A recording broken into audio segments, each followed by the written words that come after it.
Growing up, I always knew my sister Ashley was the star. The golden child. The one who could do no wrong. My parents praised her every step, flaunted her report cards on the fridge, and hosted elaborate birthday parties for her. Meanwhile, I was the shadow. The second daughter. The backup plan. I stopped expecting fairness sometime around age 12. Ashley was beautiful in a way that made strangers smile at her in the grocery store. She had perfect grades, led student council, and danced ballet. I was the kid with sketchbooks full of fantasy creatures, who read at lunch and had more online friends than real-life ones. Mom and Dad weren't cruel, not overtly, but they were dismissive. Ashley just needs more attention, Mom would say when she skipped my school play to help Ashley prep for a debate competition. Your sister is under a lot of pressure, Dad told me after she ruined my graduation dinner by dramatically announcing she didn't get into her dream school. She did, she was just waitlisted for a week. They never said I was a disappointment. They just acted like I was optional. Fast forward to adulthood. Ashley became a successful pediatrician and got engaged to Brandon, a neurosurgeon with Ivy League roots and a six-figure smile. Of course, my parents were over the moon. They already referred to him as our future son. The wedding was a constant topic of discussion, not just in our family but in their social circles, church groups, and my mom's ridiculous Facebook posts that felt more like campaign updates. Meanwhile, I was dating Leo, a quiet, compassionate man who worked in IT and adored me in all the quiet, stable ways I always dreamed of. We met during COVID over a shared love for obscure indie video games and weird Reddit threads. 3 years later, he proposed with a modest but beautiful ring in our tiny kitchen. I said yes, cried, and hugged him so hard I nearly knocked over our cat's food bowl. When I told my parents, the conversation was strained. Don't you think you should wait until Ashley's wedding? My mom said, sipping from a wine glass like we were in some soap opera. Why would I? I asked, genuinely confused. We're not children anymore. Well, it's just. She's the oldest, Dad chimed in. It would be weird for the younger sister to get married first. I laughed. I thought it was a joke. They weren't laughing. My wedding was small. Just 40 people, close friends, Leo's family, and a few coworkers who had become like family to me. We rented a little lakeside venue and had pizza, laughter, and an impromptu karaoke set that ended in me and Leo duetting "I Will Survive." It was perfect. Except, of course, for the 2 glaring absences in the front row. My parents didn't come. Not even a card. Not even a text the day of. Ashley, of course, didn't attend either. She was too busy with wedding planning, and I later learned she told mutual family members I was being selfish for rushing my wedding ahead of hers. That night, I sobbed. I didn't want to care, but I did. Every child wants their parents to show up. I gave myself permission to grieve them that day. And then I moved on. I cut contact, not dramatically, not with fireworks, but with steady, calculated silence. I stopped returning their calls. When they emailed asking to catch up, I replied with 2 sentences, I am hurt by your absence. I need time. 3 months passed. Then 6. Then I got pregnant. And that's when everything began to unravel, not for me, but for them. Leo cried when I told him I was pregnant. We'd been talking about starting a family, but neither of us expected it to happen so fast. It was early spring, cherry blossoms blooming outside our tiny apartment, and I remember thinking, for once, everything felt light. Soft. Ours. We didn't do a big gender reveal or cheesy social media announcements. Instead, we told people gradually, our closest friends first, then Leo's family, then my boss. Everyone was thrilled. And then came the question, have you told your parents yet? No. I hadn't. Part of me thought maybe, this would be the bridge. A grandchild. The mythical event that melts decades of emotional distance. The thing that finally makes the overlooked daughter visible. So I wrote them an email. Not a text. Not a phone call. An email. Subject: some big news. Hi Mom and Dad. I wanted to let you know that Leo and I are expecting a baby. I'm about 12 weeks along, and we're both thrilled. I know there's been distance between us, and I'm still deeply hurt that you didn't come to our wedding. But I also want to give you the chance to be part of this new chapter, on our terms. If you'd like to meet for coffee sometime, let me know. If not, I understand. Love, Emily. I hit send. Then I waited. 3 days later, I got a reply, not from my mom or dad. From Ashley. Subject: some big news. Emily. I saw Mom crying in the kitchen this morning because of your email. You really know how to make everything about you. It's incredibly disrespectful to try to steal the spotlight again, especially now. Brandon and I are finalizing our wedding guest list and dealing with a lot. Maybe you should learn what boundaries are. Please don't stress Mom out like this. She's not in a good place. Ashley. I sat there staring at the screen, stomach churning. No congratulations. No happy for you. Just another reminder that Ashley's world was the axis my family orbited around. I didn't respond. What could I say? But I saved the email. I showed Leo. I even printed it out and tucked it into the baby journal I'd started, not out of bitterness, but as a marker. Proof. A week later, I got a text from a distant cousin named Jules, one of the few family members who had always treated me like a human being. Hey saw your post. Congrats. Also, is it true your parents didn't even call you when they found out? I told her the truth. Then I found out the bigger truth. My parents had been telling people that I hadn't told them about the wedding or the pregnancy. That I had cut them out and gone no contact for no reason. That I was rebelling and marrying beneath me out of spite. I was livid. But then, something started to shift. Ashley's wedding was approaching fast. She and Brandon were planning an extravagant affair, 300 guests, custom floral walls, a live jazz band flown in from Chicago. My parents were obsessed, as usual. My mother even had her own custom gown designed, as if she were the bride herself. And then the cracks began to show. One of Ashley's college friends, a woman named Tori, reached out to me on Instagram of all places. Hey Emily. We haven't met but I'm in Ashley's bridal party. I just want to say, I think your family treats you terribly. I overheard some things, and honestly, I hope you're doing okay. Then came the cherry on top. Leo and I were invited to a small community dinner for young families in our neighborhood. Someone snapped a picture of us, me, visibly pregnant, Leo's arm around me, and tagged us in it on Facebook. The photo went semi-viral in our local group. Not for any reason beyond its genuine wholesomeness. That's when the narrative began to unravel. Extended family started commenting. Old aunts from Mom's side, distant cousins. Messages poured in. You look radiant. Wait, I thought your parents were there for your wedding. Why did I hear you eloped without telling anyone? Your mom told us you were estranged. What's going on? And then finally, a message from my dad. Short. Hesitant. Can we talk? We met in a park, Leo came with me. I didn't trust myself to go alone. My dad looked older than I remembered. Not physically, but emotionally worn. Like a balloon slowly leaking air. He apologized. In his way. I didn't realize how bad it had gotten. I told him everything. Every moment of invisibility. Every time I was asked to shrink so Ashley could shine.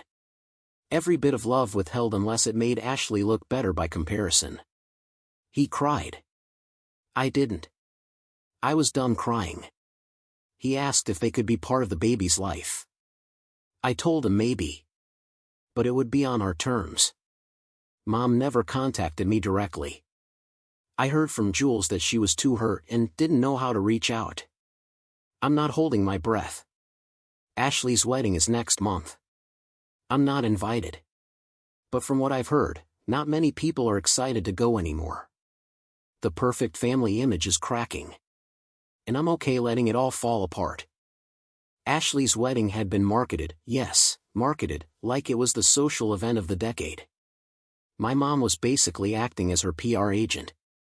Custom stationery with gold-foiled borders, a professional wedding website with bios longer than most resumes, and a countdown clock that ticked away dramatically whenever you opened it. You'd think she was marrying a prince. But as the big day loomed, something unexpected started happening. People began backing out. Quietly at first. A few RSVPs turned into polite regrets. Some had excuses: business trips, kids' soccer tournaments, elderly parents who suddenly needed care. Others just stopped responding altogether. Behind the scenes, I was hearing a different story. My cousin Jules, who had been invited, and almost roped into being a bridesmaid, told me the whispers were spreading. Apparently, my parents had tried to keep up the narrative that I had estranged myself from the family. But more and more people were catching wind of the truth, that they had skipped my wedding, shunned my pregnancy, and treated me like a liability rather than a daughter. And people weren't buying it anymore. Especially not after I posted a single picture on Instagram.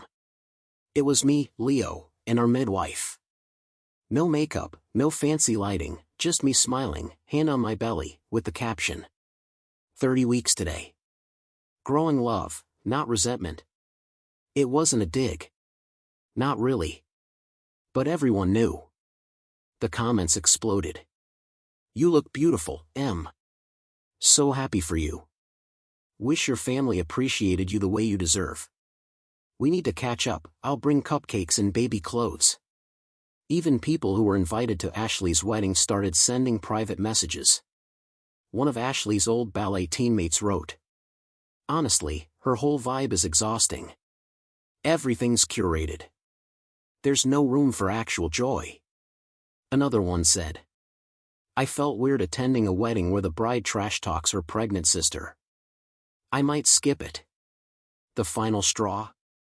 Ashley's bridal shower. My aunt, Mom's younger sister, went. She said it was uncomfortable. Ashley gave a speech, long and dramatic, about how family loyalty means everything and how some people just don't know how to prioritize others before themselves. She never mentioned my name. But everyone in the room knew who she meant. Then she made a joke about people who rush into starter marriages with broke IT guys and expect applause. Apparently, one of the guests gasped out loud. Aunt Claire told me later, I almost walked out. It wasn't a toast, it was a tantrum in a sundress. The week before the wedding, Mom called. I didn't pick up. She left a voicemail. Her voice was thick with tears, dramatic, trembling, probably rehearsed. Emily, please. You've caused so much division. Your father and I are being judged unfairly. Can't you just let Ashley have her moment? I played it once, then deleted it. Let Ashley have her moment. I gave her decades of moments. I spent my entire life being second so she could be first. And now, just because people were seeing the truth, I was the villain. No. The wedding happened on a Saturday. I didn't go. I wasn't invited. Leo and I spent the day building the crib. We played our baby playlist, made hot cocoa, and laughed when the crib instructions seemed more complicated than IKEA furniture from hell. Then Leo read to me, Winnie the Pooh, because I told him that was my favorite as a kid. It was simple. Warm. Real. No drama. No facades. Just love. I didn't ask how the wedding went. But I didn't have to. Photos slowly trickled out online. There was a forced smile quality to them. The ballroom looked beautiful, yes, pristine and expensive. But you can't Photoshop energy. The sparkle wasn't there. And then, I noticed something even more glaring. No photos of my parents. Not one. Jules called me the next day. They left early, she said. I blinked. What? Why? Apparently, there was an argument. Not public, but loud enough. Dad confronted Ashley about her speech at the bridal shower. Called it unnecessary cruelty. Ashley snapped. Told him he'd always been weak when it came to managing Emily. Said, your guilt is messing with our family reputation. Then Mom cried, Ashley stormed off, and Brandon's mother, who had always hated family drama, told my parents, maybe it's best you don't stay for the reception. They left before dinner was served. I sat on the couch, stunned. All those years I spent longing for them to notice me, and now, they were finally seeing the monster they'd created. The image was crumbling. The perfect daughter? Not so perfect. The golden family? Tarnished. And me? For once, I wasn't the one breaking apart. You'd think after everything, the wedding, the fallout, the whispers, things would quiet down. But in my family, silence is just the pause before the next round of gaslighting. 3 days after Ashley's wedding, I got an email from my mother. No subject line. Just a wall of text. It started predictably, how she and Dad never intended to hurt me, how things got blown out of proportion, and how family is all we have at the end of the day. Then came the kicker. We think it would be healing if you apologize to Ashley. She felt very unsupported during this important time, and your choices cast a shadow over her happiness. I reread that line at least 5 times. My choices cast a shadow. They skipped my wedding. They ignored my pregnancy. Ashley ridiculed me in front of dozens of people. And I was supposed to apologize. No. Absolutely not. I didn't respond. Instead, I screenshotted the email and sent it to Leo and Jules. Their reactions were so viscerally validating that I cried, not out of hurt this time, but relief. Leo, she lives in a mirror maze and expects you to follow her reflection. Jules, your mom treats guilt like currency, and she's bankrupt. Then came the real fallout. A few of Ashley's wedding guests, some family, some friends, began distancing themselves. Apparently, several of them had witnessed the bridal shower outburst or heard about the argument at the wedding. A few even reached out to me privately. One message stood out. Hey Emily, I just wanted to say I'm sorry. I've known Ashley for a long time, and I used to think her confidence was admirable. But now I realize it came at the expense of everyone else around her. Another one said, if I had known what your parents did to you, I would have never sat at their table like everything was fine. The narrative was shifting, and not because I forced it. I never publicly lashed out, never posted long monologues about being wronged. I just lived my life. Authentically. Peacefully. And people noticed. Ashley, on the other hand, did what Ashley does, tried to fix her image. She posted long captions on Instagram about navigating family betrayal with grace and choosing love over bitterness. Photos of her and Brandon smiling on a beach honeymoon flooded my feed until I muted her. But it was too late. Her facade was cracking, and she could feel it. So she called me. Yes, for the first time in over a year, she actually called. I didn't pick up. She left a voicemail. Calm, almost rehearsed. Hey Emily. Look, I know things have been complicated. But I think we should talk. Clear the air. It's not good for the baby to grow up with this kind of tension between sisters. Call me back? It was so manipulative it almost made me laugh. This kind of tension between sisters, as if we were 2 teenagers who fought over clothes, not adults who grew up in a toxic hierarchy. I saved the voicemail. Didn't respond. Then came the final card. A letter from my father. Handwritten. Delivered in an envelope with no return address. It was long. Thoughtful. Painful. He admitted things I never thought he would. That they pushed Ashley so hard to succeed because they were terrified of failure themselves. That they expected me to keep the peace because I never demanded to be seen. That he thought attending my wedding would cause Ashley to implode, and he prioritized avoiding her tantrum over showing up for me. He ended it with, I failed you, Emily. And I know I can't take that back. But if you ever let me meet your child, I promise I'll never make that mistake again. I cried reading it. For the little girl who sat alone during Ashley's piano recitals. For the teenager who wore her prom dress alone in the hallway while her mom helped Ashley with a last-minute hair crisis. For the bride who looked at the empty chairs at her wedding and swallowed the lump in her throat. It wasn't closure. But it was truth. And that was enough to begin a new chapter. I didn't reply to his letter, not right away. But I took it as a sign of progress. Of possible healing. Maybe someday my child would know their grandfather. On our terms. As for my mom, Ashley, they continued their performance. But fewer people were clapping. Leo and I decorated the nursery that weekend. Soft greens and creams. Little woodland animals on the wall. A rocking chair that squeaked if you leaned too far back, but I loved it anyway. I printed out my dad's letter and tucked it into the baby journal. Right next to the ultrasound photo and the page labeled First Kicks. This child wouldn't grow up in a family of performances. They'd grow up in a family of presence. It was a Thursday. Cloudy, kind of cold for late spring. I was 38 weeks pregnant, waddling around the apartment while Leo tried to convince me I shouldn't be lifting laundry baskets. That's when the knock came. 3 sharp raps at the front door. Not a package. Not a neighbor. Something heavier than that. Leo looked through the peephole and sighed. It's your parents. My stomach dropped. Not from fear, surprisingly. More like finality. I opened the door slowly. They stood there, side by side, awkward and unpolished for the first time in years. My mother looked tired.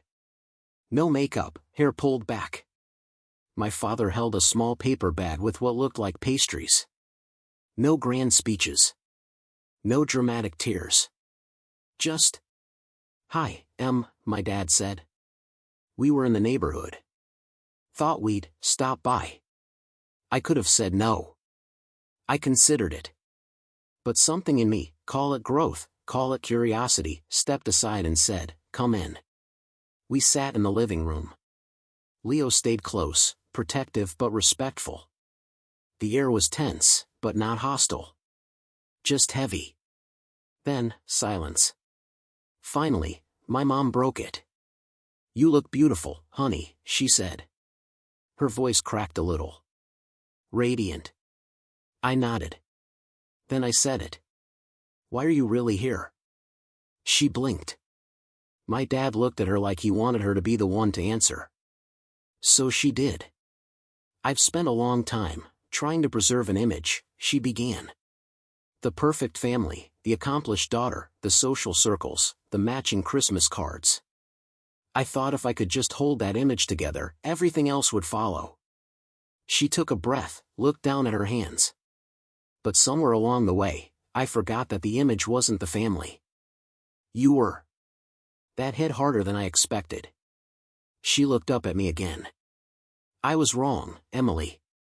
About a lot of things. I let Ashley set the tone for this family. I let her needs dictate our relationships. I was so afraid of her anger, her disappointment, that I ignored yours. Tears welled in her eyes. Not performative this time. Not weaponized. Just real. My dad nodded. I don't expect forgiveness, he said quietly. But we'd like to know you again. And, if you'll allow it, your child. I sat with it. Not angry. Not vindicated. Just quiet. Then I asked. Did Ashley put you up to this? Mom shook her head. She doesn't know we're here. That was a surprise. We haven't spoken since the wedding, Dad added. Not really. She sent a few texts, all about how we embarrassed her. Apparently, after the wedding debacle, Brandon's family pulled back. The drama had soured their view of Ashley, and without the adoring audience, Ashley had begun to unravel. She resented them for not controlling the narrative. So she cut them off. For the first time in her life, Ashley was alone. It felt like poetic justice. But I didn't celebrate it. I just exhaled. Then I looked at them. You can be part of our lives. But there are boundaries. You will not guilt me. You will not compare. You will not expect a do-over for the years you missed. They both nodded solemnly. I understand, Dad said. Truly. I'm willing to do the work, Mom added. Leo brought them tea. We sat in silence a while longer. Then I handed my mom the ultrasound photo. She held it like it was glass. She cried again, silently this time. They stayed for an hour. Then left. No hugs. No promises. Just a beginning. The baby came 2 weeks later. A girl. We named her June. After my grandmother, who once told me, your life is your own garden. Grow what they told you was impossible. June was tiny and loud and perfect. My parents met her a month later, under strict guidelines. They brought homemade soup and a small stuffed rabbit. My mom didn't touch her until I offered. My dad cried holding her. Ashley never reached out. Sometimes I mourn what could have been, the childhood I never got, the parents I wished I had. But then I look at June, her little hand wrapped around my finger, and I think. I broke the cycle. I didn't become bitter. I didn't become invisible. I became something else entirely. I became a mother who shows up. Not because it looks good, but because it matters.